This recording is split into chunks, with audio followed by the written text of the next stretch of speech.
Hello class 6। আজকে তোমাদের একটা অঙ্ক করাবো। সেটা হচ্ছে কি, ওই লসাগু গসাগুর যে প্রশ্নের অঙ্ক, ৭ নম্বর প্রশ্নের অঙ্ক। ওই একটা ক্রসিং আছে। ক্রসিং এ সেখানে তোমার একটা সিগন্যাল, ৩ খানা আলো, একটা হচ্ছে ১৬ সেকেন্ড পরপর জ্বলছে, একটা ২৮ সেকেন্ড পরপর জ্বলছে, একটা ৪০ সেকেন্ড পরপর জ্বলছে। কিন্তু কোনো এক সময় এসে দাঁড়ায় যে কিনা সকাল ৮ টার সময় তারা একসাথেই জ্বলে ওঠে। ঠিক আছে?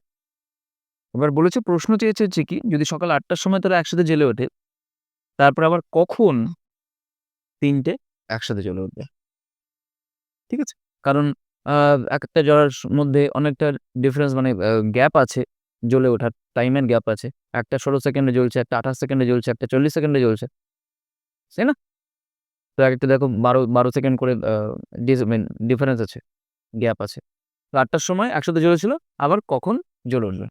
তো এরকম টাইপের যখনই আমরা অঙ্ক করব, আমরা আগেও করেছি যে আমাদের একটা তখন ইনস্ট্যান্ট কাজে লাগাতে হবে। সেটা হচ্ছে কি, যে আমরা বুঝতেই পারছি যে এই যখন এরকম ডিফারেন্স, মানে এত সময় বাদে যখন একটা আলো জ্বলছে, ৮ টার সময় জ্বলে উঠবে, জ্বলেছিল, আবার কখন জ্বলে উঠবে? নিশ্চয়ই অল্প সময়ের মধ্যে হবে না, তাই না? দেখা গেল কি ১৬ সেকেন্ড পরে এ জ্বলছে, কিন্তু ওই জ্বলতে ২৮ সেকেন্ড লাগছে। তার মানে নিশ্চয়ই ম্যাচ খাওয়াতে পারবে না। আবার এই ২৮ সেকেন্ড জ্বললে এই আবার ৪০ সেকেন্ড লাগছে জ্বলতে, তাই না? এ হবে না। তার মানে এটা কি অল্প সময়ের বিষয় নয়। অল্প সময়ের বিষয় না, মানে হচ্ছে কি বড় অনেকটা বড় সময়ের বিষয়। তা বড় সময় মানে হচ্ছে কি, যখন লসাগু গসাগুর যখন অঙ্কগুলো আমরা দেখতে পাই, বড় মানে হচ্ছে কি, বড় সংখ্যা বানাতে গেলে আমাদের কি করতে হয়? সংখ্যাগুলোর লসাগু করতে হয়। বড় সংখ্যা যখনই আমি আন্দাজ করতে পারি, আন্দাজের উপর ভিত্তি করে, আন্দাজ মানে হচ্ছে কি, এটা ইনস্টিংক্ট, ঠিক আছে? তো যেহেতু অনেকটা সময়ের ব্যাপার, অনেকটা সময় লাগবে, অল্প সময়ের মধ্যে হবে না, কারণ ১৬ সেকেন্ডের পরে এ তো জ্বলবে না। এ আবার ২৮ সেকেন্ডে জ্বললে এও জ্বলবে না। তার মানে কি অল্প সময়ের মধ্যে ৩ টে আবার একসাথে জ্বলে ওঠার মতন আ সম্ভব নয়। তখন এটা যেহেতু বড় সংখ্যা, মানে বড় বেশি সময় লাগবে। বেশি সময় লাগবে, তখন কি এই সংখ্যাগুলোর লসাগু করতে হবে। কি করতে হবে? লসাগু করতে হবে। মানে তখন লিখতে হবে তাহলে ৪০, ২৮ এবং ১৬ এর লসাগু করতে হবে সংখ্যাটা বার করার জন্য। তো লসাগু কিভাবে করে? ১৬, ২৮ আর ৪০, এগুলো লসাগু করতে হবে। কিভাবে করতে হবে? এভাবে জানো, তোমরা করেছ। তো সবকটাকে যদি যায় ভাগ, মানে এটা মানে লসাগু, মানে আসলে কি লসাগু গসাগু মানে ভাগ করাই হচ্ছে এক ধরনের, তাই তো? সবকটাকে যাওয়াতে হবে। যদি যায় ২ দিয়ে করলে ২০ হবে, এটা ১৪ হবে, এটা ৮ হবে। ভাগ করলাম আসলে। এটা আবার ২ দিয়ে যায়, যেহেতু সবকটা দেখো জোড় সংখ্যা। সবচেয়ে ছোট যখন যেগুলো দিয়ে ভাগ করছি, মানে এই সাইডের গুলো, মানে হচ্ছে কি, সেগুলো কি সবচেয়ে ছোট মৌলিক সংখ্যা দিয়ে করা শুরু করতে হবে। যদি যায় ২ দিয়ে গেলে যাবে, ২ দিয়ে না গেলে ৩ দিয়ে, তারপরে ৩ এর পরে মৌলিক সংখ্যা ৫ দিয়ে, এভাবে করতে হয়। তো ২ দিয়ে এটাকে ভাগ করতে, যেহেতু জোড় সংখ্যা যাচ্ছে, ৭ দুগুণে ১৪, ৪। এবার দেখো আর যাচ্ছে না ২ দিয়ে। ৩ থেকে যাচ্ছে না। কিন্তু আমার লসাগু যেহেতু করতে হবে, আমাকে ২ টোকে গেলেই হয়। দেখো ২ টোকে যাচ্ছে। ৭ যাচ্ছে না, ৮ যাচ্ছে না। আর সম্ভব না ১ দিয়ে করা কি না করা সমান। তাহলে আমার লসাগু মানে হচ্ছে কি, সবগুলো গুণ করতে হয়। মানে হচ্ছে কি, ধরো ২ গুণ ২ গুণ ২, ৫ গুণ ৭ গুণ ২। এগুলো সবগুলো গুণ করতে হবে। পুরো পার্টটা গুণ করতে হবে লসাগুর ক্ষেত্রে। আর গসাগুর ক্ষেত্রে কি, এই পার্টটাও করতে হয়। লসাগু গুণ করলে কি, ২ দুগুণে ৪, ৪ দুগুণে ৮, ৫ আটা ৪০, ৪০ সাথে ২৮০, ২৮০ দুগুণে ৫৬০। এত সেকেন্ড। কারণ এখানে তোমার প্রশ্নটা কি ছিল? সেকেন্ডে ছিল। তাহলে লসাগু করলেও আমার কি সেই এককেই বেরোবে, সেকেন্ডে বেরোবে। যাই হোক, ঠিক আছে? তাহলে উত্তর বের হচ্ছে ৫৬০ সেকেন্ড পরে আবার একসাথে জ্বলবে। আমি আবার একটু রিকল করি ব্যাপারটা কি করলাম। যেহেতু ৩ টে আলো একসাথে জ্বলছে না, অনেকক্ষণ বাদে জ্বলছে। ঠিক আছে? ৮ টার সময় একসাথে জ্বলেছিল, হ্যাঁ?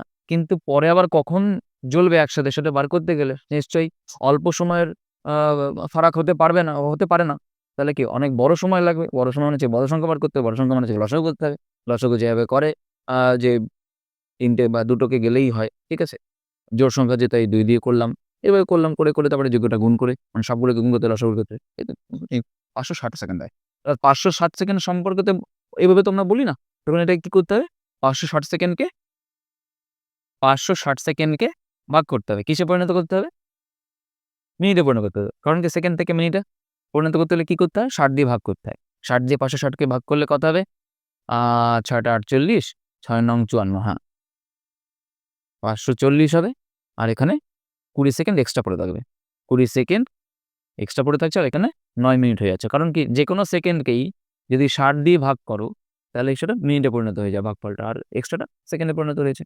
তার মানে ব্যাপারটা কি বোঝা যাচ্ছে, যখন 8টার সময় একসাথে জ্বলেছিল তারপরে আবার ঠিক 9 মিনিট 20 সেকেন্ড পরে আবার একসাথে জ্বলবে, তখন তাহলে তখন টাইমটা কত হবে? প্রশ্ন জিজ্ঞেস করেছে, টাইমটা চেয়েছে যে 8টার সময় একসাথে জ্বলার পরে আবার কখন তারা আবার একসাথে জ্বলে উঠবে, মানে কি 9 মিনিট 20 সেকেন্ড পরে। তখন তাহলে সময়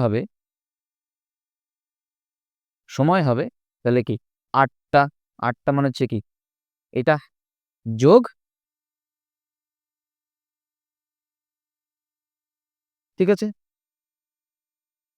কিন্তু 8টা তো ঘন্টার কাঁটা, তাই না? তাহলে 8টার সঙ্গে যোগ করতে হলে কি করতে হবে?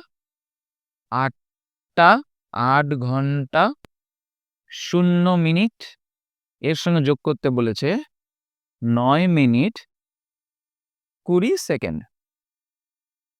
ঠিক আছে?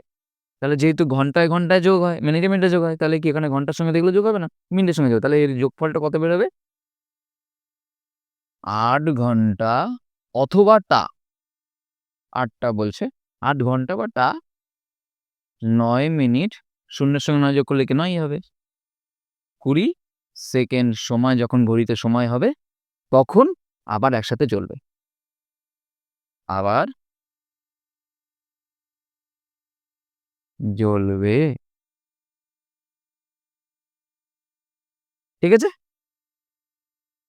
8টার সময় জ্বলেছিল, এগুলো লসাগু করলাম, 560 বেরোলো, মিনিটে পরিণত করলাম, তাহলে তখন 8টার সঙ্গে 9 মিনিট 20 সেকেন্ড যোগ করে দিলাম। তার মানে কি 8টা বেজে 9 মিনিট 20 সেকেন্ড সময়ে আবার একসাথে জ্বলবে। বুঝতে পেরেছ?